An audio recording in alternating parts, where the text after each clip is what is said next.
So welcome to the very last video for the paint along with Rob, Dothraki veteran paint along with these miniatures from Cool Mini or not, A Song of Fire and Ice. So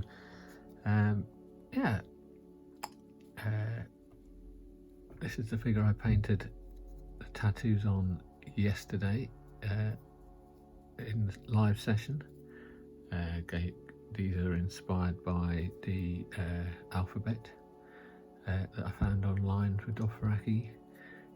Both guys have the same shoulder tattoo but slightly different sizes, based partly on the wraps around their arms and things like that, permitting space, etc. The one on, I kind of went bigger on the guy on the right, the one on the left. They've both got little lines on their legs, tattoos marked on their legs. This one doesn't have them on the other side. Just decided we wouldn't do that completely identically, but all in all, they're done. Thank you for joining.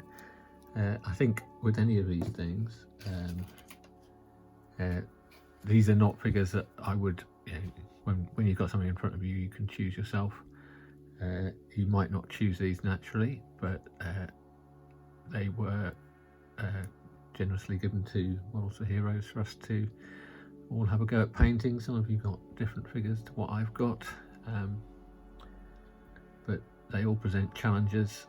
I hadn't done horses in so many years, so enjoyed the research of it, enjoyed seeing what people had done even before I'd painted my own horse, and the way they looked, and I got inspired by what you guys had done, and then the challenges of what I decided to do with a base for me, and the issues with it peeling up at the side and the bottom.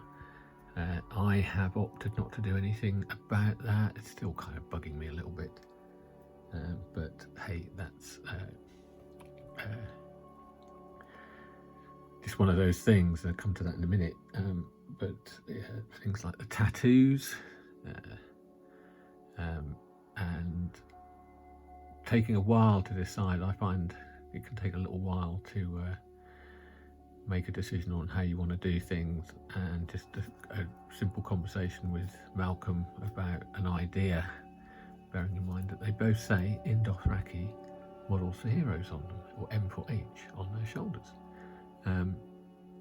which is kind of cool, and that led to the symbol on the back of him is the number 7, and the one on the back of him is the number 8.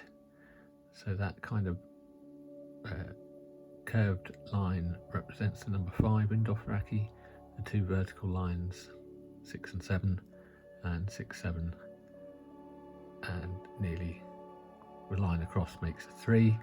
So that's 3 and 5 equals 8. And you can see that if it had another line, it would be 9, which would be the 4 of the one on his shoulder. Anyhow, but that was quite fun, and they've got that just enough tribal look that I like it, and it's got something to do with what we're doing here. So that was cool. But those kind of challenges come along when you're painting.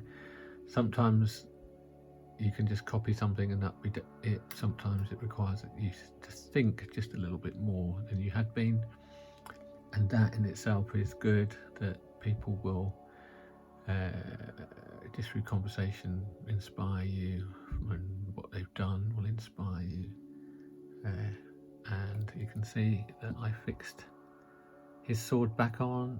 I haven't actually repainted it or anything. I managed to do it was I used a black coloured super glue, and I ended up doing some very gentle filing with a 800 grit Infinity stick, and I was able to sand that and just get enough of the black off to almost make it invisible. I know the crack break is there, you know the break is there, but anyone looking at it wouldn't realise it. And it saves me doing any more painting. The other thing is knowing when to stop, and sometimes, yeah, with the tattoos you could get carried away with doing lots and lots of little details on them. Adding more tattoos, adding little flourishes. I thought about war paint on the horses, or even on the bottom edge of the saddle, could do some mark. But I think now these are Dothraki, if you're going to put them in kind of a context. They're kind of doing what you want them to do. They look kind of cool.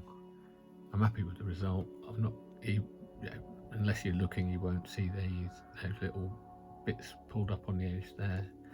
Solely for fun, they're not for competition or anything. And given that he's been painted 100% in front of the camera with people watching me, and he's been painted on video, I'm really happy with how it's come out. And for the support that I got from you guys, and to see what people have done themselves, has been fantastic and inspiring. And thank you for coming along on the journey. Last thing to do is to take them off the base. That can go onto another project. Guy number 1 is finished. And